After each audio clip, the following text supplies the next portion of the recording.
지난 목요일 저녁에는 저희 교회에 주님이 세워주신 일꾼들이 한자리에 모였었습니다.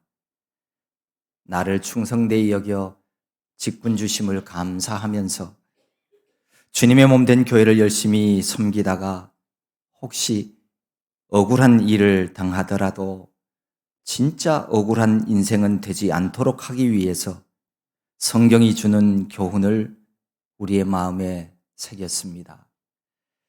기도와 말씀과 찬양이 우리의 삶에 얼마나 중요한가를 함께 나누며 직분자로서 마땅히 해야 될 일들에 대해서도 살펴보았습니다. 그리고 한 마음으로 기도하기도 했습니다. 모이기를 힘쓰며 주님의 몸된 교회를 사랑하는 일꾼들이 있기에 우리 교회는 하나님께만 영광 돌리고 또 칭찬받는 교회로 날마다 든든히 세워져 갈 것입니다. 아름다운 교회는 세워주신 직분자들과 온 성도들이 함께 주님 오시는 마지막 날 하늘 창고에 들어가는 알곡들 되기 위해서 전진할 것입니다. 오늘도 신명기에 나타난 도피성 제도에 관한 말씀을 통해서 성경적인 가치관을 세워가려고 합니다. 오늘 말씀을 통해서 우리 아름다운 교회가 이 시대에 도피성의 사명을 온전히 잘 감당하는 교회가 되도록 힘써야 하겠습니다. 모세는 여호와의 율법의 말씀을 재해석해 주는 두 번째 설교를 선포하는 중에 오늘 본문의 말씀을 통해서 도피성 제도에 대해서 말씀을 해주고 있습니다. 도피성에 대해서는 앞서서 출애굽기나 민수기 그리고 앞에 신명기 4장에서 여러 차례 말씀해 주셨습니다. 그럼에도 신명기 두 번째 설교에 와서 또 다시 언급을 하고 있습니다. 이것은 그만큼 이것이 중요하다는 뜻이기도 합니다. 지금 요단 동편 땅에 설치했던 세 개의 도피성 외에 이스라엘이 가나안 땅에 입성한 후에 그곳에 세 개의 도피성을 더 설치해야 했기 때문입니다. 이 도피성은 하나님의 은혜를 보여주는 것이며 이스라엘 공동체를 아주 건강하게 만드는 제도였습니다. 도피성은 히브리 말로 아리 미클라트라고 하는 말인데 이 말의 뜻은 받아들이는 성읍이라고 하는 뜻을 가지고 있습니다. 먼저 하나님은 이스라엘 백성들을 위해서 도피성을 만들라고 하십니다. 2절 말씀에 보면 내 하나님 여호와께서 내게 기업으로 주신 땅 가운데서 새 성읍을 너를 위하여 구별하고. 이스라엘 백성들이 아직 가나안 땅에는 들어가지 못했습니다. 요단강 저 건너편에 그 약속의 땅이 보였지만 아직은 요단강 이쪽 편에 있었습니다. 그 땅에 들어가거든 땅 전체를 세 구역으로 나누어 세 성읍을 도피성으로 만들라는 말씀입니다. 세 구역으로 나누라는 말씀은 어디서든지 도피성을 찾아갈 때 거리가 너무 멀어서 어려운 일 당하지 않도록 그 지역의 중심부에 잘 준비하라는 의미입니다. 그리고 도피성을 마련해 둘 뿐만 아니라 그 도피성으로 들어가는 길도 잘 만들어 놓으라고 말씀합니다. 유대 전승에 의하면 도피성으로 향하는 이 도로는 넓이가 약 4m 되는 대로였다고 그럽니다. 지금은 4m 그러면 별로 큰 길이 아닐 수도 있습니다. 그러나 그 당시에 그 넓은 길 4m를 깨끗하게 정비하고 닦아 놓는다는 것은 굉장한 의미가 있습니다. 그리로 가는 사람들이 빨리 편하게 잘 갈 수 있도록 만들어 놓았습니다. 그리고 그 길에는 반드시 그 도피성이라고 쓰여져 있는 푯말을 그 입구에 표시해서 이 도피성을 찾는 사람들이 머물거리지 않고 빨리 거기로 들어가도록 했다는 겁니다. 뿐만 아니라 이스라엘의 왕이 된 사람들은 매년 유대 종교력 12월, 그러니까 아달월에 특별한 사신을 파견을 해서 도피성에 이르는 길목에 그 길에 어떤 장애물이나 혹은 그 길이 망가졌는지 그런 것들을 살피는 일을 했다고 합니다. 하나님께서 도피성을 만들라고 하신 이유는 무엇일까요? 왜 필요했을까요? 이스라엘 주변인 고대 근동 지역의 법은 일반적으로 동해복수법이었습니다. 고대 사회 속에서 이 동해복수법이라고 하는 것은 피해를 입었을 때 같은 양과 같은 수준의 보복을 가하는 법을 말합니다. 그래서 이 법에 따르면 사람이 누군가를 죽이면 죽였으니 자신도 죽어야 합니다. 그러나 전혀 고의성이 없이 부지 중에 살인한 자에 대해서까지 생명을 빼앗는 극형에 처하는 것은 하나님의 공동체에 있어서는 맞지 않았습니다. 살인은 또 다른 살인을 불러오게 되어지고요. 그래서 하나님은 이스라엘이 서로 죽고 죽이는 이런 복수하는 공동체 되는 것을 원하시지 않았습니다. 무모한 피 흘림과 보복의 악순환이 계속되어지면 하나님의 구원을 위해서 부르심을 입은 이 이스라엘 공동체가 바로 설 수 없기 때문이었습니다. 그래서 10절에 보면 무죄한 피를 흘리지 말라고 말씀을 합니다. 표준 세번역으로 10절을 한번 읽어보겠습니다. 그리하여 주 너희의 하나님이 너희에게 유산으로 주신 땅에서는 죄 없는 사람이 살인죄를 지고 죽는 일이 없도록 하여라. 그러면 살인죄 때문에 너희가 책임을 지는 일은 없을 것이다. 일반적으로는 공동체 속에서 살인하는 일이 벌어지면 비록 의도적이지 않은 살인이라 할지라도 원수 갚는 복수자의 눈에 그 살인자가 보여지게 되어지면 그 사람은 죽음을 면하지 못했습니다. 그래서 하나님께서는 전혀 고의성 없이 실수로 살인을 저지른 자가 정당한 재판을 받기까지 피신해 있도록 하기 위해서 이 도피성을 설치하라고 말씀하십니다.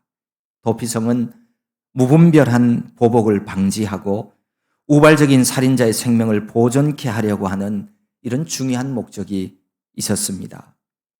물론 살인자가 이 성으로 도피한다고 해서 모든 살인자가 다 살 수 있는 것은 아니었습니다. 도피성으로 피신한 살인자가 살 수 있는 경우는 예를 들어서 이런 경우라고 설명합니다.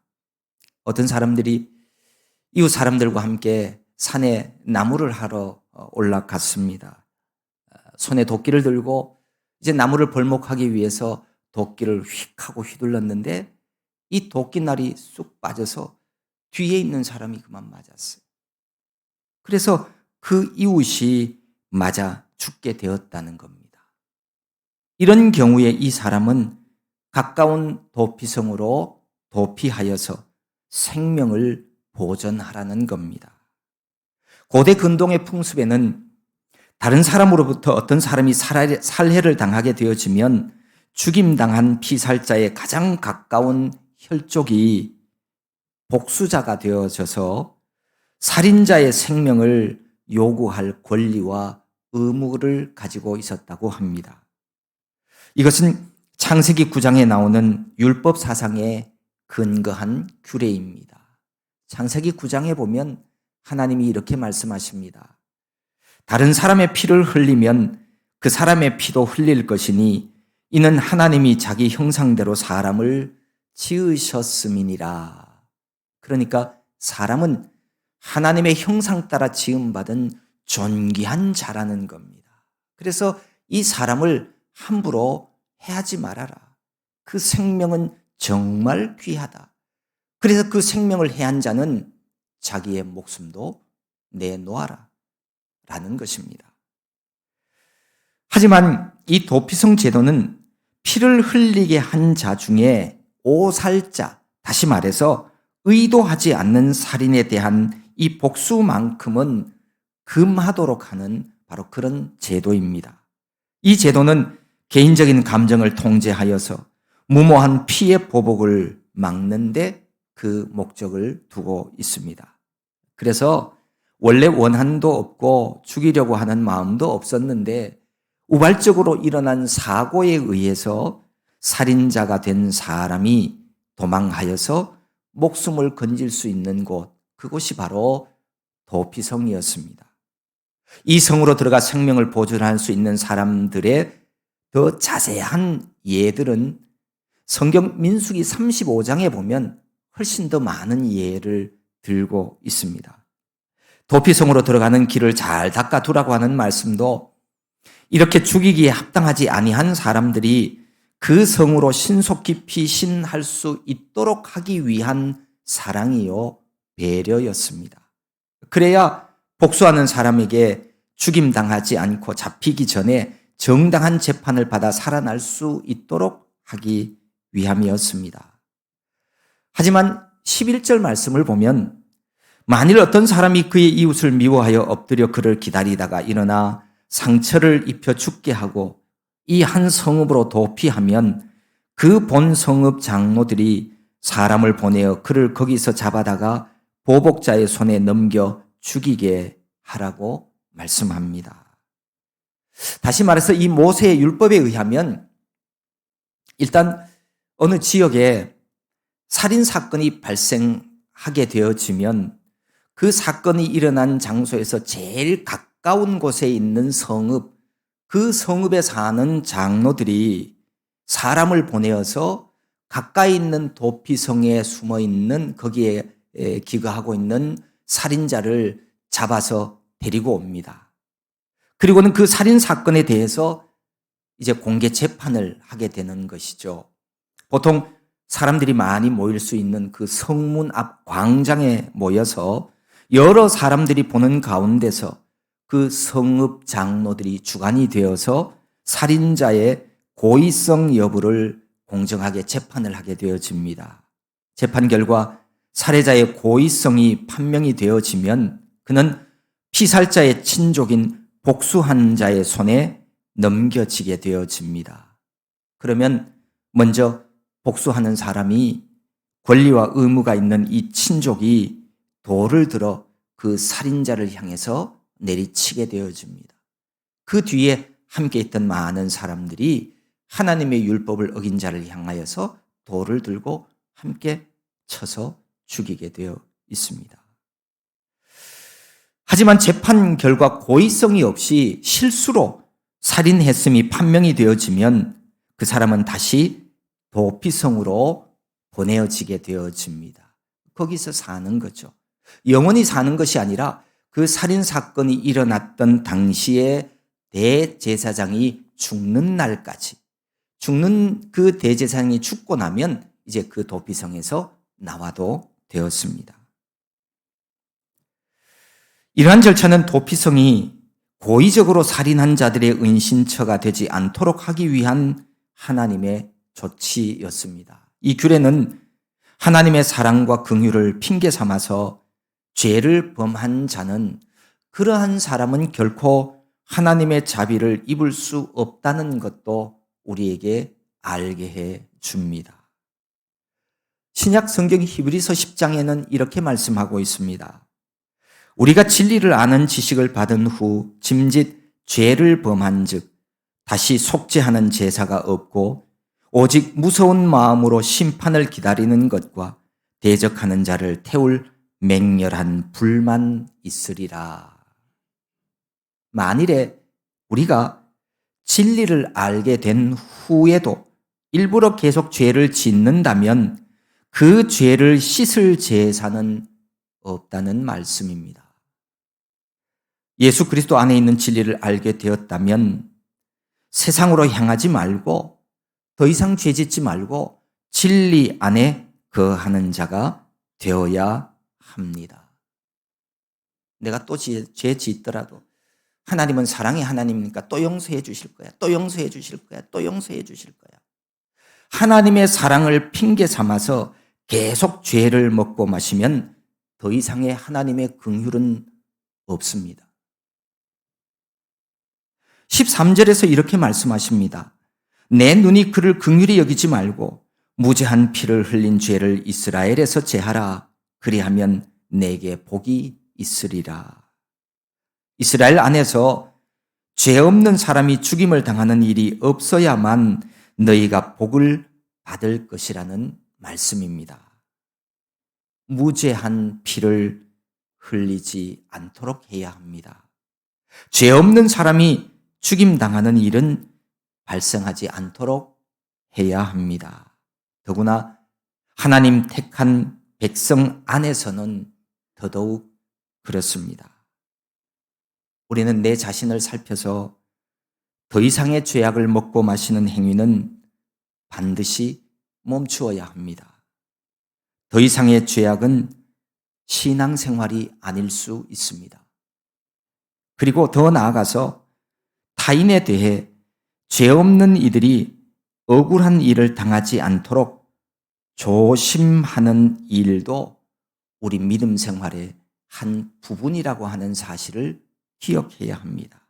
그래야만 우리 모두가 다 말씀 안에서 하나님 은혜 안에서 복된 삶을 살아갈 수가 있습니다. 이 이스라엘의 도피제도와 비슷한 것이 이방인들에게도 있었습니다. 하지만 도피성 제도는 이 이방인들에게 있었던 성역 제도와는 차이가 있습니다. 헬라나 로마 등 고대 여러 국가에도 신전과 같은 성역이 있어서 그것으로 도피하는 자의 생명을 보호하는 제도가 있었습니다. 하지만 이런 성역 제도는 성역이라고 하는 일정한 장소, 그 장소 자체를 신성하게 여겼습니다. 그러하기 때문에 어떠한 죄의 경우라도 일단 그 장소에 피신하기만 하면 다 보호를 받을 수가 있었습니다. 하지만 이스라엘의 하나님이 정하신 이 도피성 제도는 이것하고는 같지 않습니다. 오직 어떤 사람이 아무런 미워하는 마음도 없이 또는 전혀 고의성 없이 실수로 사람을 죽인 경우에만 도피성에 머물 수 있도록 그 혜택받는 대상자의 범위를 제한시키고 있습니다. 그래서 이런 경우가 아니고서는 비록 그가 사람을 살해하고서 속히 도피성에 피신하는 데 성공했다 할지라도 그는 결코 보호받을 수 없습니다. 이스라엘의 도피성 제도는 도피성 그 자체를 신성시 여기는 것이 아닙니다. 하나님의 공의에 입각해서 정당한 인권을 보호하고 사회 질서를 유지하기 위한 목적에서 하나님이 제정하신 것입니다. 그러니까 하나님이 제정하신 이 도피성 제도는 고대라고 하는 시대임에도 불구하고 종교적인 형식주의를 뛰어넘어서 진짜 사람, 인간을 위한 고도의 윤리적인 제도였습니다. 이러한 제도를 통해서 이스라엘 공동체는 한편으로는 사회의 공의와 질서를 확립하였고 또 한편으로는 죄악에 대해서 엄중하게 경고하는 그런 효과를 거둘 수가 있었습니다. 무죄한 피를 흘리지 않도록 하기 위해 이 도피성 제도를 만들어 주셨는데, 그런데 이 제도를 통해서 우리로 하여금 깨닫게 해 주시는 아주 정말 중요한 영적 교훈 한 가지가 더 있습니다. 이 도피성 제도는 결국 인간에 대한 하나님의 자비와 긍휼을 나타내 보여주고 있습니다. 우리를 향한 하나님의 긍휼과 사랑은 예전만이 아니라 오늘도 우리에게 변함없이 계속되어지고 있습니다. 오늘 현대를 살아가는 우리들에게, 우리 성도들에게 있어서 도피성은 도대체 어디 있을까요? 바로 예수 그리스도이십니다.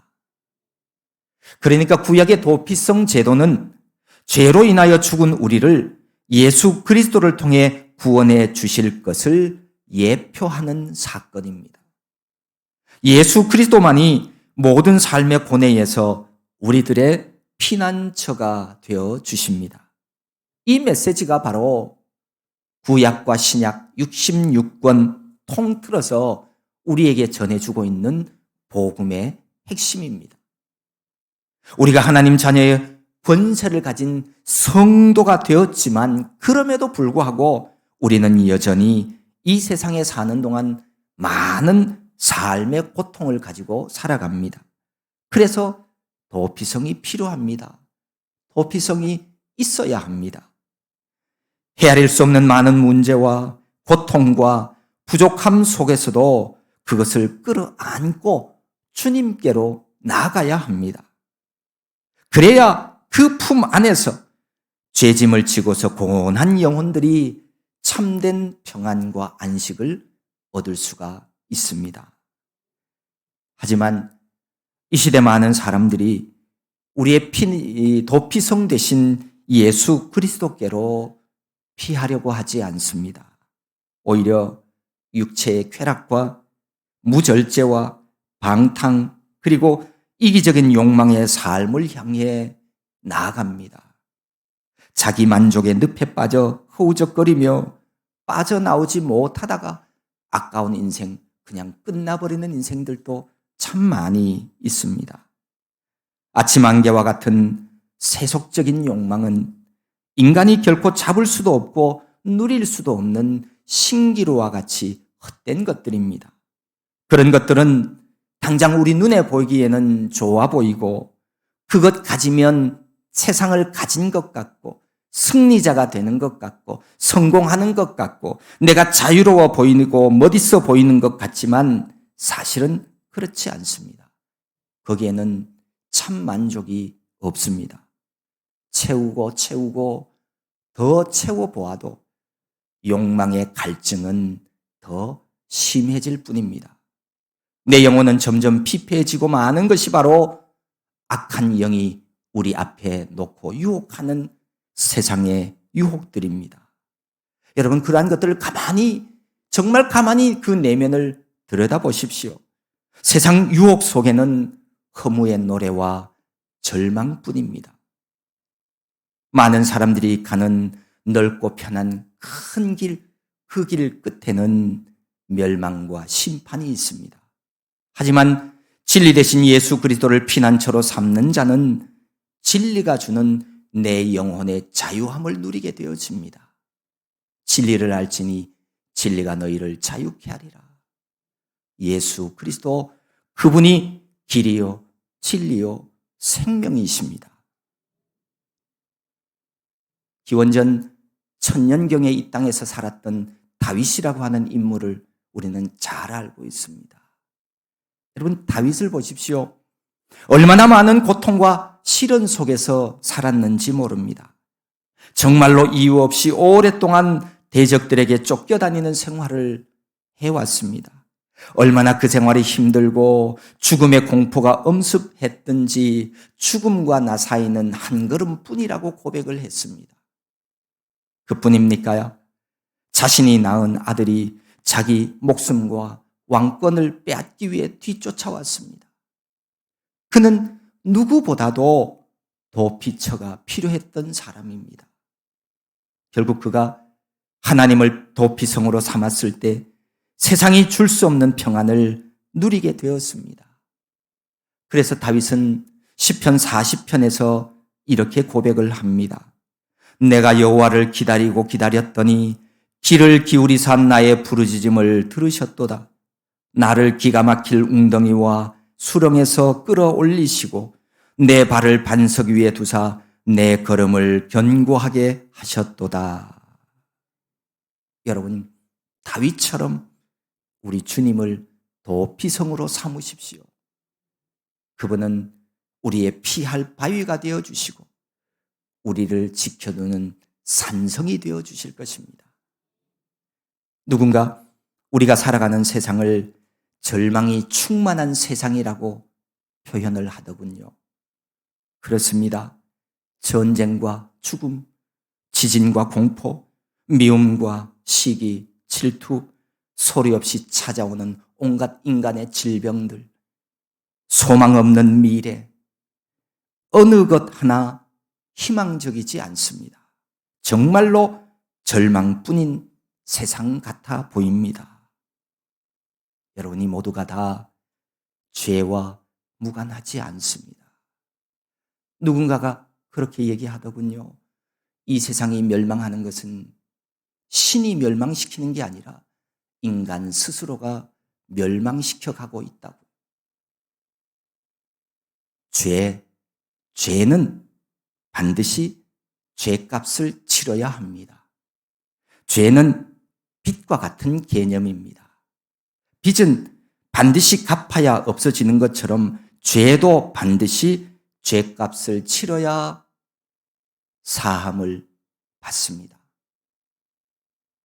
이런 원리에 따라서 우리 스스로가 죄값을 치러야 한다면 그 어느 누구도 하나님의 공의 앞에서 살아남을 사람은 단 한 사람도 없습니다. 그래서 하나님은 독생자 예수님을 우리에게 보내어 주셨습니다. 그리고 그분의 십자가를 통해서 공의와 사랑을 이루시고 우리 모두를 구원해 주셨습니다. 죄인이 살 수 있는 유일한 길은 도피성 되시는 예수 그리스도의 품 안으로 들어오는 길뿐입니다. 주님이 말씀하셨습니다. 수고하고 무거운 짐진 자들아 다 내게로 오라. 내가 쉬게 하리라. 예수님은 우리의 완전한 도피성이 되시는 분입니다.